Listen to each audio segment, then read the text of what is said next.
प्रभु तेरी वाणी जीवन की रोटी, नैनों की ज्योति अंधेरा मिटाती।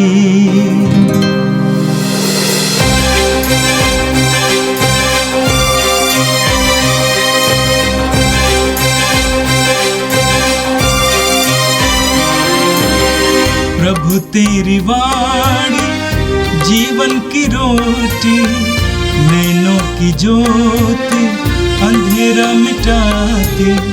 प्रभु तेरी वाणी जीवन की रोटी, नैनों की ज्योति अंधेरा मिटाती।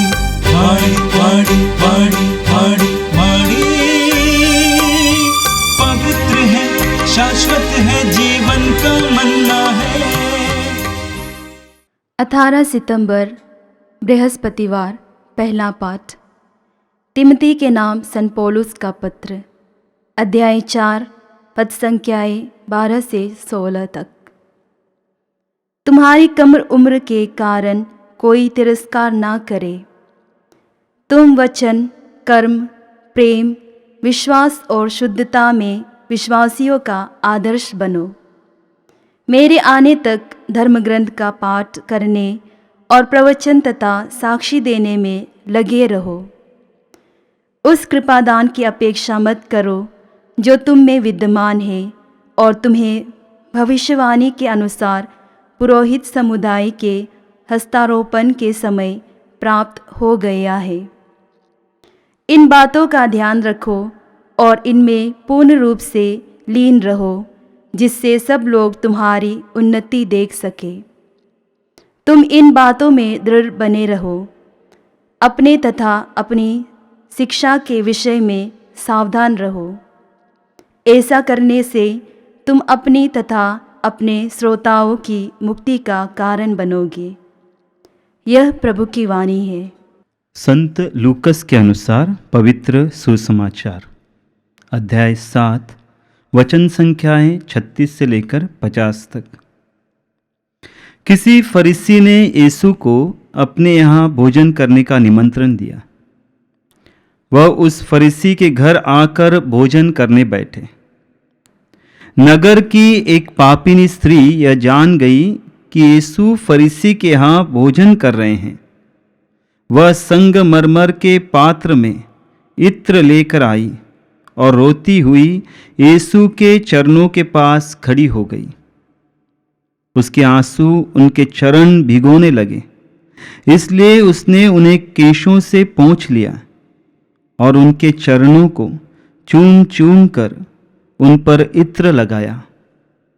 वह फरीसी जिसने यीशु को निमंत्रण दिया था, यह देखकर मन ही मन कहने लगा, यदि यह आदमी नबी होता तो जरूर जान जाता कि जो स्त्री इसे छू रही है वह कौन है और कैसी है। वह तो पापिनी है। परंतु यीशु ने उससे कहा, सिमोन, मुझे तुमसे कुछ कहना है। उसने उत्तर दिया, गुरुवर, कहिए। किसी महाजन के 2 कर्जदार थे।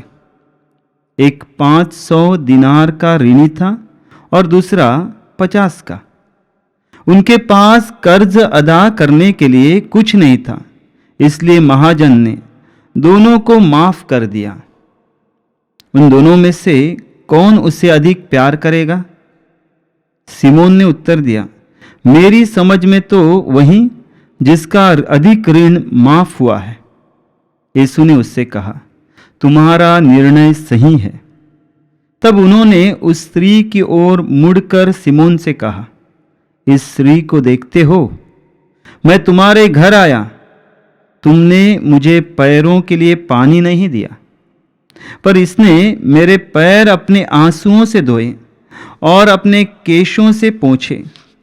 तुमने मेरा चुंबन नहीं किया, परंतु यह जब से भीतर आई है मेरे पैर चूमती रही है।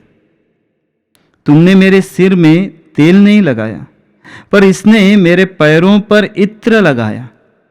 इसलिए मैं तुमसे कहता हूँ, इसके बहुत से पाप क्षमा हो गए हैं, क्योंकि इसने बहुत प्यार दिखाया है। पर जिससे कम क्षमा किया गया वह कम प्यार दिखाता है। तब यीशु ने उस स्त्री से कहा, तुम्हारे पाप क्षमा हो गए हैं। साथ भोजन करने वाले मन ही मन कहने लगे, यह कौन है जो पापों को भी क्षमा करता है? पर यीशु ने उस स्त्री से कहा, तुम्हारे विश्वास ने तुम्हारा उद्धार किया है, शांति ग्रहण कर जाओ।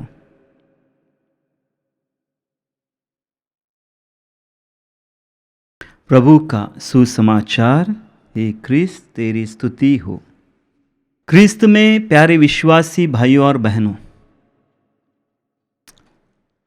आज जो पहला पाठ हमारे सामने रखा गया है, तिमोथी के नाम संत पौलुस का पहला पत्र, अध्याय 4, उसकी वचन संख्याएं 12 से 16। संत पौलुस की शुरुआत का वचन ही एक युवावस्था को आह्वान करता है, एक युवावस्था को अपनी ओर आकर्षित करता है। वहां पर संत पौलुस कहते हैं, तुम्हारी कम उम्र के कारण कोई तुम्हारा तिरस्कार न करे। तुम्हारी कम उम्र के कारण कोई तुम्हारा तिरस्कार न करे। संत पौलुस अपने प्रिय आध्यात्मिक पुत्र तिमोथी को बहुत सावधानी से शिक्षा देते हैं। तिमोथी, जिसकी आयु लगभग होगी 30 से 35 वर्ष की और युवावस्था का परिपक्व दौर में वो जा रहा है, एक परिपक्व दौर है। और इसी उम्र में हम देखते हैं कि मनुष्य में उत्साह, जोश और जिम्मेदारी एक साथ मिलकर जीवन की दिशा निर्धारित करते हैं। पौलुस उसे समझाते हैं कि एक आदर्श युवक केवल अपनी शिक्षा या क्षमताओं से नहीं, बल्कि अपने जीवन के इन स्तंभों से देखा जाता है या वो उसकी उन्नति कर पाता है। और वो स्तंभ उस प्रकार कहते हैं कि एक वचन, आचरण, प्रेम, पवित्रता और विश्वास है। और उसके द्वारा एक दुनिया को मिसाल बन सकता है, विश्वासियों के लिए एक आदर्श बन सकता है। हम आज के समय में युवक युवतियों के लिए एक चुनौती पाते हैं। संत पौलुस जिस प्रकार कहते हैं कि आप वचन और आचरण में एक मेल बनाए रखें। वचन और आचरण में मेल बनाए रखने में एक चुनौती हम देखते हैं, संघर्ष देखते हैं। सोशल मीडिया का प्रभाव, कई प्रकार का आकर्षण, प्रलोभन युवक युवतियों के जीवन में है। एक संघर्ष का दौर है, परेशानी का दौर। और वहीं उसी समय संत पौलुस उन्हें एक सुंदर शिक्षा के द्वारा आगे बढ़ाते हैं। अगर हम कुरिन्थियों के नाम संत पौलुस का पत्र पढ़ेंगे, अध्याय 5 वचन संख्या 7, कुरिन्थियों के नाम संत पौलुस का दूसरा पत्र, अध्याय 5 वचन संख्या 7 में पढ़ते हैं कि हम विश्वास से नहीं। अगर हम कुरिन्थियों के नाम लिखे संत पौलुस के दूसरे पत्र में अध्याय 5 वचन संख्या 7 में पढ़ते हैं, जहाँ पर संत पौलुस कहते हैं कि हम आंखों से नहीं या आंखों देखी बातों से नहीं, बल्कि विश्वास से चलते हैं। जब संघर्ष की बात मैं कर रहा था, तो इस वचन को लाने का मतलब ये है कि उस संघर्ष में विश्वास की भूमिका क्या है। क्योंकि वचन और आचरण का मेल अगर हमें कराना है, तो इस वचन के द्वारा हम समझ सकते हैं कि संत पौलुस क्या कह रहे हैं। हम आंखों देखी बातों से नहीं, अपनी आंखों से नहीं, बल्कि विश्वास से चलते हैं। इसका अर्थ है कि जिस पर हमने विश्वास किया है उसकी आंखों से हम आगे बढ़ते हैं। जिसका हमने विश्वास किया है, जो हमारे विश्वास का स्रोत है या हमारे विश्वास का एक प्रकार से नींव है, उसकी आंखों से, यानी उस पर विश्वास कर रहे हैं। इसका मतलब है उसकी आंखों से हम देखकर चलते हैं। और संत पौलुस यही अपने युवा उस तिमोथी को कहने की कोशिश कर रहा है कि किस प्रकार से तुम्हारा जीवन एक आदर्शमय जीवन बने, और इस प्रकार इसके लिए तुम्हें क्या करने की जरूरत है। आगे संत पौलुस कहते हैं, इसलिए तुम आदर्श जीवन का केंद्र प्रेम और विश्वास को बनाइए। प्रेम और विश्वास को, जो प्रेम तुम्हें जीवन में आत्मत्यागी, क्षमाशील और दयालु बनाता है। विश्वास जो कठिनाइयों में भी अडिग रहता है। एक आदर्श युवा केवल सफलता के पीछे नहीं भागता। संत पौलुस ने सिखाते हैं कि आदर्श युवा होता है केवल सफलता के पीछे नहीं भागेगा, बल्कि अपने जीवन को दूसरों के लिए आशीर्वाद बनाता है। अपने जीवन को दूसरों के लिए आशीर्वाद बनाता है। आज के युवाओं को बुलावा है कि केवल उपलब्धियों के लिए नहीं, बल्कि रिश्तों से सेवा और विश्वास की गहराई के लिए पहचान जाए। प्रेम और विश्वास युवावस्था को अर्थ देते हैं और जीवन को ईश्वर की योजना से जोड़ते हैं। प्रेम और विश्वास में बढ़ने के लिए संत पौलुस अपने पुत्र, आध्यात्मिक पुत्र तिमोथी को कहता है। और आगे संत पौलुस हमें आगे सिखाते हैं कि इस पवित्रता और आत्मसमर्पण एक प्रकार से इस युवावस्था की आदर्श जीवन जीने की एक रीढ़ की हड्डी तरह है, रीढ़ की हड्डी की तरह है। पौलुस तिमोथी को स्मरण कराते हैं कि उन्होंने जो वरदान पाया है उससे उपेक्षित ना करें, उससे ना गंवाएं। एक वरदान उसे मिला है युवावस्था में, बल्कि वह आगे कहते हैं कि ध्यान और लीन होकर परिश्रम के साथ आत्मसमर्पण से उसे निखारे। यहीं पर संत पौलुस उस युवक युवतियों को एक प्रकार से ईश्वर के हर एक को विशेष बुलाहट का वरदान दिया है। उस बुलाहट के वरदान को पहचाने और उसकी उपेक्षा न करते हुए उसमें बढ़ने के लिए एक आह्वान करते हैं। तो इस पूरे पाठ में पौलुस तिमोथी को और हम सब युवाओं को बुलाते हैं कि अपने जीवन को वचन, आचरण, प्रेम, विश्वास और पवित्रता में आदर्श बनाएं। युवावस्था केवल अवसरों का समय नहीं है, बल्कि जिम्मेदारियों का भी समय है। यदि हम अपने वरदानों की पहचान कर निष्ठा और पवित्रता में जीते हैं, वरदानों को पहचानते हुए निष्ठा और पवित्रता में जीते, तो हमारी युवावस्था दूसरों के लिए प्रकाश और ईश्वर के लिए महिमा का साधन बनती है। जिस पर पौलुस आखिर में कहते हैं कि तुम मुक्ति का एक साधन बनो, तुम्हारे द्वारा विश्वासी मुक्ति पाए। सुसमाचार जो लूकस रचित सुसमाचार से लिया गया है, अध्याय 7 उसी वचन संख्याएं 36 से लेकर 50। हम एक आत्मअंथन करें। एक पापिनी स्त्री, एक आत्ममुग्ध धार्मिक नेता सिमोन और परमेश्वर की अद्भुत करुणा, इन तीनों का मेल आज के सुसमाचार में हमें दिखाई देता है। कल्पना कीजिए कि हम ऐसे समाज में रह रहे हैं, ऐसा समाज जहाँ पर एक व्यक्ति विशेष को उसके नाम से नहीं बल्कि एक विशेष नाम से पहचाना जाता है। ऐसा नाम जिसकी पहचान से वो शर्मसार हो जाए। और एक स्त्री है जिसे वचन हमें बताता है कि उसे नगर की पापिनी स्त्री करके बुलाया जाता है। नगर की पापिनी स्त्री, उसकी यही पहचान है। जहाँ लोग आपकी ओर देखकर आपकी पिछली गलतियों से पुकारते हैं, आपके पास्ट से, आपके भूतकाल के गंदगी से आपको पुकारते हैं। और नगर की एक पापिनी स्त्री, बस यही परिचय आज के स्त्री का है।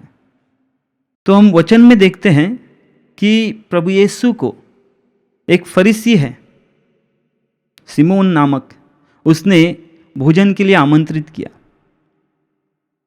और भोजन के लिए आमंत्रित करने के बाद जिस प्रकार से एक संस्कृति में, जहाँ पर एक संस्कृति है, एक रीति रिवाज है, उस प्रकार से उस व्यक्ति का स्वागत होता है। एक निमंत्रित व्यक्ति जिसकी समाज में लोगों के सामने एक महानता है, एक स्टेटस जिसे कह सकते हैं, और ऐसे व्यक्ति को बुलाने के बाद उसका आदर सत्कार किया जाता है। हमारे समाज में भी या हमारे भारतीय संस्कृति में भी इस प्रकार से एक आदर सत्कार देने की एक प्रथा है। तो यहाँ पर हम सिमोन के द्वारा उस प्रथा को या रीति रिवाज को निभाते हुए नहीं देखते हैं। जैसे ही प्रभु यीशु आते हैं, भोजन के लिए बैठते हैं, एक स्त्री वहाँ पर पहुँचती है। उस स्त्री को पता है उसको निमंत्रण नहीं है, ना ही उसका स्वागत है। वह जानती है कि उपस्थित से लोगों से कि उसके द्वारा वो परेशान होंगे, वो असहज होंगे, वो जानती है। तो भी वह स्त्री प्रभु यीशु के पास आती है। एक अलग दृश्य यहाँ पर दिखाई देते हैं। वह स्त्री प्रभु यीशु के पास ऐसे समय में आती है जहाँ पर लोगों का समुदाय ऐसी स्त्रियों को मात्र तुच्छ दृष्टि से देखता है, एक गंदी दृष्टि से देखता है, गंदी सोच से देखता है। प्रभु यीशु के पास आती है। जब हम देखते हैं वो स्त्री प्रभु यीशु के पास आई है, क्या कारण हो सकता है कि प्रभु यीशु के पास आने का? उसने कहीं ना कहीं प्रभु यीशु में उस करुणामय स्वामी की करुणा पर ध्यान दिया होगा, उसकी करुणा को उसने पहचाना होगा, उसकी स्वीकृति को पहचाना होगा, उसने विश्वास किया होगा यही एकमात्र व्यक्ति है जहाँ पर पूरा समाज मुझे तुच्छ दृष्टि से देख रहा है, जहाँ पर पूरा नगर मुझे तुच्छ दृष्टि से देख रहा है, मेरे अपने ही मुझे तुच्छ दृष्टि से देख रहे हैं, यही एक व्यक्ति है जिसके पास मैं अपने आप को पूरी तरह से समर्पित कर सकती हूँ। और वो आती है और वहाँ पर वचन हमें बताता है किस प्रकार वो प्रभु यीशु के पैरों पर आकर रोती है, अपने आंसुओं से उसके पैर भिगोती है, अपने आंसुओं के द्वारा, एक पछतावे के द्वारा अपने पापों को पूरी तरह से बहा देती है उस करुणामय यीशु के सामने। प्रभु यीशु के पास एक शब्द नहीं है, प्रभु यीशु के मुख से एक शब्द निकल नहीं रहा है, शांत बैठे हैं। वह आंसुओं से उनके चरणों को भिगोती हैं, केशों से उनके चरणों को पोंछती है। और वचन कहता है कि वो बहुमूल्य इत्र लेकर आई है, संगमरमर के पात्र में। अपना सब कुछ समर्पित करने का एक हमें तरीका वो बता रही है। संपूर्ण समर्पण, पूरी तरह से समर्पित कर रही है अपने आप को।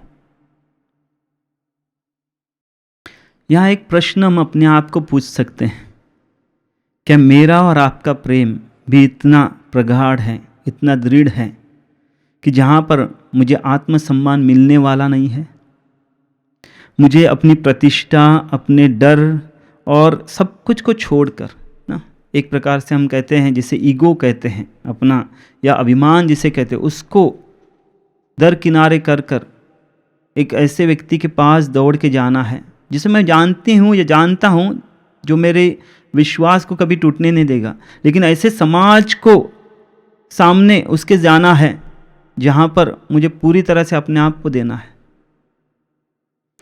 अपने आप को हम प्रश्न पूछ सकते हैं। यहाँ पर एक वैसा व्यक्ति भी है जो सिमोन है, फरीसी है, और संभवतः समाज में एक धार्मिक प्रतिष्ठा वाला व्यक्ति, स्वधार्मिकता जिसे कह सकते हैं। और वह स्वधार्मिक व्यक्ति प्रभु को अपने घर बुलाता है, कुछ भी रीति रिवाज या औपचारिकता नहीं दिखाता है। और उसी समय स्त्री जब आती है, जब प्रभु के साथ इस प्रकार से बर्ताव करती है जो समाज के एक प्रकार से खिलाफ है या समाज की परंपरा से अलग है, तब मन ही मन सोचने लगता है, क्या ये नबी है? क्या ये नबी है? अगर नबी होता तो जान जाता ये कौन है, ये तो पापी नहीं है। वचन कहता है कि ये तो पापी नहीं है। एक धार्मिक, अपने आप को समझने वाला, अपनी उंगली सबसे पहले उठाने वाला। यहाँ पर धार्मिकता व आत्मिकता में हम एक प्रकार से संघर्ष देखते हैं। धार्मिकता क्या है और आत्मिकता क्या है? और जैसे उंगली दिखाता है, भुनभुनाता है, प्रभु यीशु उसे बुलाते हैं, सिमोन मुझे तुझसे कुछ कहना है। हर एक व्यक्ति को प्रभु यीशु कह रहे हैं, मुझे तुझसे कुछ कहना है। जब जब हम उंगली उठाते हैं, जब जब हम अपने धार्मिकता को महानता में दिखाते हैं, प्रभु यीशु हम में से हर एक व्यक्ति को कहना चाहते हैं, मुझे तुमसे कुछ कहना है। और प्रभु उसके सामने एक सुंदर सा दृष्टांत रखते हैं। दो कर्जदार हैं, ऋणी है, और उनके कर्जों को माफ़ कर दिया है। एक का 50 तो एक का 500 है। तो किसके साथ जो ऋण माफ़ किया है, उसमें से कौन उस व्यक्ति से ज़्यादा प्यार करेगा जिसने ऋण माफ़ किया है? पर सिंपल एक साधारण जवाब है उस सिमोन का, वही जिसका ज़्यादा हुआ है। मेरे लिए और आपके लिए भी वही जवाब है।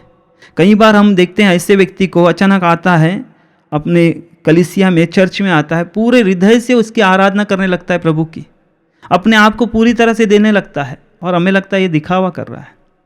हम उंगलियां दिखाने लगते हैं, उस पर दोष लगाने लगते हैं, उसका मजाक उड़ाने लगते हैं।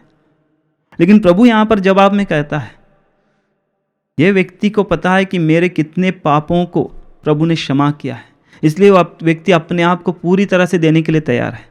और कुछ ऐसे भी लोग आते हैं जो धार्मिकता में हैं, वो पहले कलीसिया में आते ही कहाँ पर अच्छी जगह है और कहाँ पर फैन लगा है वहाँ पर देखते हैं, तब वो प्रभु पर देखते हैं।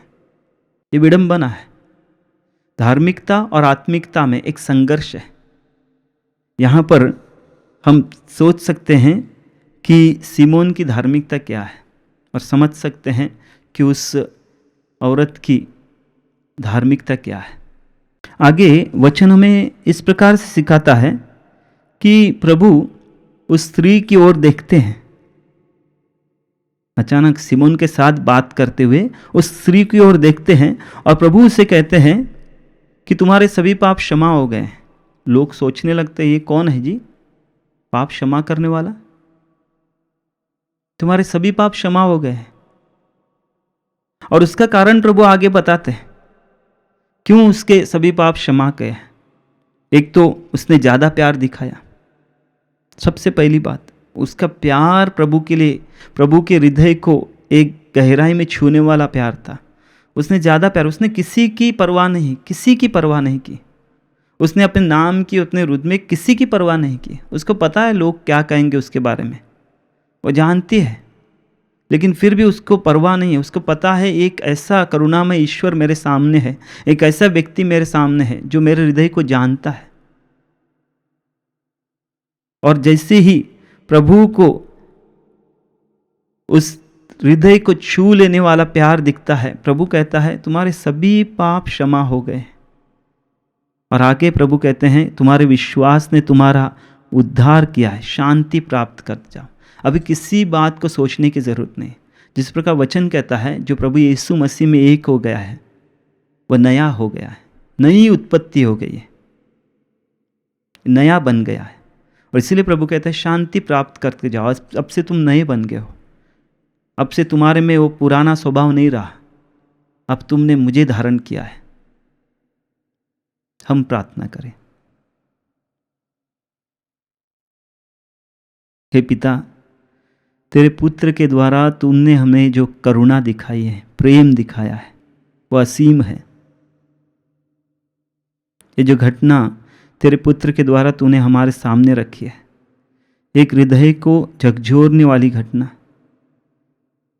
हे पिता, उसी तरह का आत्मिकता, उसी के तरह की आत्मिकता, वही प्रेम मेरे हृदय में भी जगा दे जो स्त्री के द्वारा मुझे आकर्षित कर रहा है, कि प्रभु मैं अपने आप को पूरी तरह से दे सकूं। संत पौलुस जिस प्रकार से कह रहे थे कि ध्यान से और लीन होकर प्रभु के सामने अपना समर्पण करो। इस प्रार्थना को हम तेरे सामने रखते हैं, तेरे पुत्र प्रभु यीशु के पवित्र और शक्तिशाली नाम में, आमीन।